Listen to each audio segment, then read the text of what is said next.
Ikan sejere beres cupak merupakan pepatah yang paling terkenal dari bumi Rafflesia, yakni Bengkulu.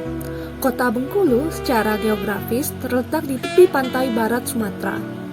Berdasarkan peraturan pemerintah nomor 46 tahun 1986, luas kota ini mencapai 14.452 hektar, yang mana secara administrasi dibatasi oleh Kabupaten Bengkulu Utara di sebelah utara, Kabupaten Seluma di sebelah selatan, Samudra Hindia di sebelah barat, dan Kabupaten Bengkulu Utara di sebelah timur. Dalam perjalanan sejarahnya, berdasarkan sumber luar seperti sejarah Melayu, Banten, dan catatan kolonial, menyebutkan pada abad ke-16 dan 17 berkembang kerajaan-kerajaan kecil di Bengkulu seperti Kerajaan Sungai Serut, Selebar, Depati Tiang Empat, Sungai Lemau, Sungai Hitam, dan Anak Sungai. Kerajaan-kerajaan ini walaupun tidak berbentuk negara yang mempunyai kekuasaan tunggal dan mutlak, tetapi mereka dipersatukan secara genealogis dan adat. Kerajaan-kerajaan ini terdiri dari beberapa dusun dan secara bersama mengangkat pemimpinnya, kemudian bergabung pula dusun-dusun lain secara sukarela sehingga menjadi lebih kuat. Kerajaan-kerajaan ini adalah penghasil lada terbaik di bawah monopoli Kesultanan Aceh dan Banten. Tahun 1685, perusahaan dagang Inggris ini yaitu EIC atau EIC telah berhasil mencapai Sumatera, khususnya di Bengkulu untuk mengembangkan usaha penanaman lada. Inggris kemudian menjadikan Bengkulu sebagai pusat bisnisnya di Sumatera. Selama dominasi kompeni Inggris di Bengkulu, telah mengalami perubahan status pemerintahan sebanyak 3 kali. Pertama, status administrasi wilayah Bengkulu pada periode 1685 sampai 1703 adalah subordinat atau wilayah bawahan pemerintah Inggris yang berpusat di Madras, India. Kedua, pada periode 1703 sampai 1785, status wilayah Bengkulu menjadi presidensi yang diperintah langsung seorang gubernur. Ketiga, pada periode 1785 hingga 1825, status wilayah Bengkulu menjadi residensi yang diperintah oleh residen tetap di bawah pemerintah Inggris yang berkedudukan di Benggala, India.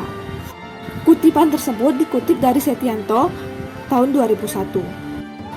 Lalu untuk memperkuat posisinya, Inggris mendirikan Benteng York pada tahun 1701 di tepi sungai Bengkulu. Karena letak yang kurang strategis dan banyak tentara yang mati karena malaria, akhirnya benteng ini terbengkalai. Nah, sehingga pada tahun 1714, Gubernur Joseph Collet mulai membangun benteng Marlborough, yang mana kedua benteng ini sepertinya melegitimasi kekuasaan Inggris tidaknya untuk Belanda yang merupakan saingan utamanya. Dikutip dari Anatona tahun 2008, Inggris telah menjadikan benteng Marlborough tidak hanya sekedar sebuah benteng pertahanan, namun juga sebagai pusat bisnis, pusat administrasi, dan tempat kedudukan para pejabat EIC, serta sekaligus sebagai salah satu area perkebunan lada. Berdasarkan berita penelitian arkeologi nomor 10 berjudul Perkembangan Arsitektur Kota Bengkulu Masa Kolonial pada tahun 2004 oleh Balai Arkeologi Palembang, tinggalan-tinggalan arkeologi di Kota Bengkulu yang berasal dari abad 18 dapat dikategorikan sebagai komponen kota, yang mana sisa-sisa pelabuhan Bengkulu merupakan komponen kota yang berfungsi sebagai kawasan perekonomian, Benteng Marlborough sebagai kawasan pertahanan, dan Kampung Cina, Kebun Keling, Kompleks Makam Citra sebagai kawasan pemukiman dan fasilitasnya.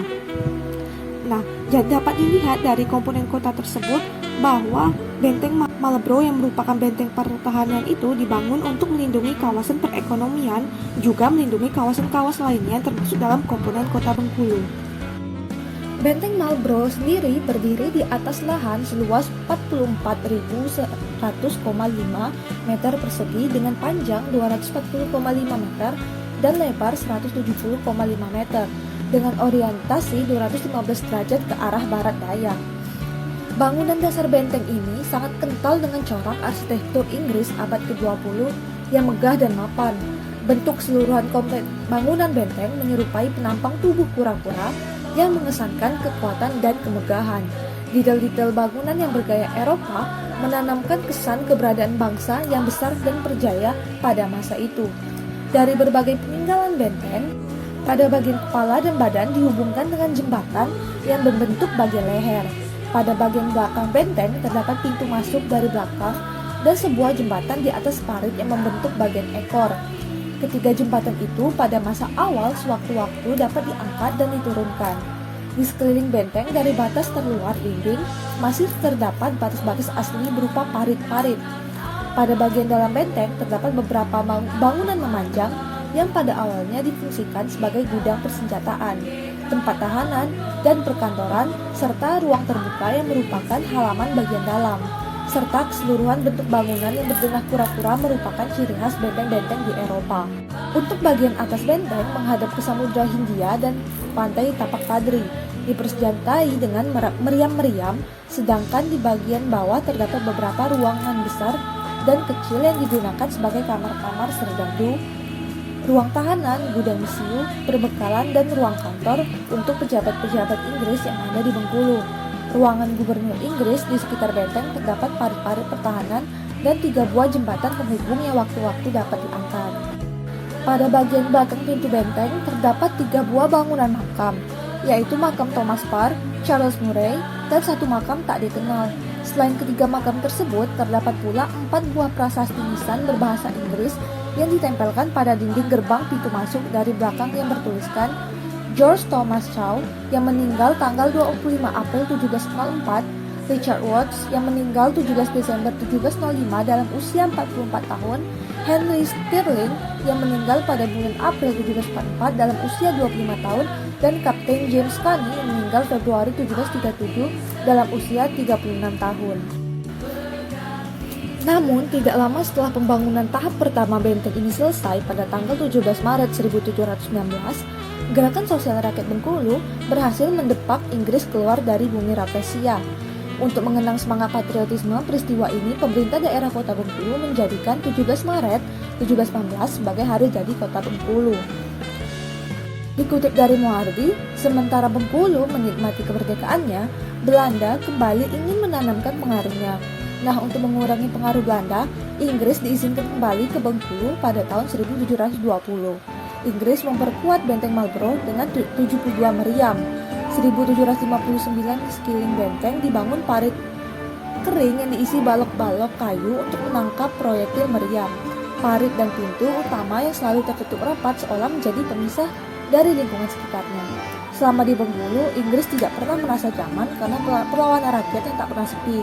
Klimaksnya adalah terbunuhnya Residen Thomas Parr di rumah peristirahatannya dalam tragedi Mount Felix pada tahun 1807. Perlawanan rakyat Bengkulu terhadap Inggris pada dasarnya disebabkan oleh harga diri yang terluka, terutama masalah yang berhubungan dengan adat istiadat sebagai privasi yang tidak dapat dicampuri oleh pihak lain. Dikutip dari Setianto tahun 2008, Thomas Parr terlihat hanya sekedar menjalankan kekuasaan yang dehumanis tanpa melihat karakteristik dari rakyat yang dia pimpin. Akibat amuk massa yang masih bergelora pasca kematian Parr, akhirnya ia dimakamkan di benteng Marlborough. Hal ini dilakukan untuk menjaga keamanan di luar benteng. Setahun kemudian, pemerintah mendirikan monumen untuk mengenang jasanya. Monumen tersebut juga dikenal sebagai Tugu Thomas Parr, yang berlokasi tidak jauh dari benteng Marlborough itu sendiri. Tugu tersebut berdenah segi 8, diberi tiang-tiang berat gaya Korintian. Pintu masuk pada tugu tersebut terdapat di bagian depan dan sisi kanan dan kiri. Bentuk pintu masuk lengkung sempurna tanpa daun pintu. Pada salah satu dinding di ruang dalam terdapat sebuah prasasti, tetapi pada saat ini sudah tidak terbaca lagi. Bagian atas tugu diberi atap berbentuk kubah. Setelah Traktat London 1824, Bengkulu harus diserahkan ke Belanda. Tidak banyak perubahan yang dilakukan Belanda, baik di dalam maupun di luar benteng. Sepanjang sejarah kolonial, benteng Marlborough difungsikan sebagai ibu kota. Semua aktivitas kolonial berpusat dan digerakkan dari benteng ini. Begitupun pada masa Jepang, benteng ini digunakan sebagai benteng pertahanan. Sejak Jepang kalah hingga tahun 1948, benteng itu menjadi markas Polri. Namun pada tahun 1949 sampai 1950, benteng Marlborough diduduki kembali oleh Belanda. Setelah Belanda pergi tahun 1950, benteng ini menjadi markas TNI AD. Hingga pada tahun 1977, benteng ini diserahkan kepada Depdikbud untuk dipugar dan dijadikan bangunan cagar budaya.